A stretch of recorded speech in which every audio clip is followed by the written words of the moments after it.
And let me tell you this. For anybody with dry hair or skin, the best thing that you can put on it to moisturize it and make it more shiny and make it more supple is oil. Now, if you like my sister-in-law, who's half Norwegian and half Japanese, as she's gotten older, because we're around the same age, she had always had oily skin and oily hair. But as she gotten older, it became drier.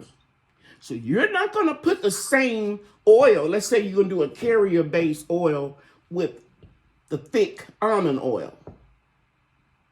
That's not what you're going to give her. You're going to give her the one with a jojoba, so it can be lighter and don't weigh her hair down.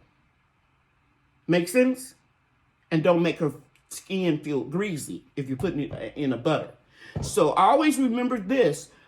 Butters and oils should not make your skin greasy.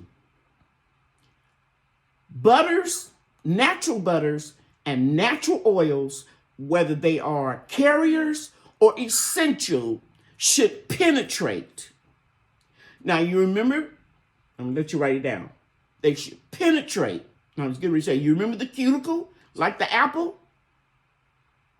It is not supposed to lay up on the red skin of the apple. Think of it as your hair on your skin. It's supposed to penetrate down to the white meat of the apple.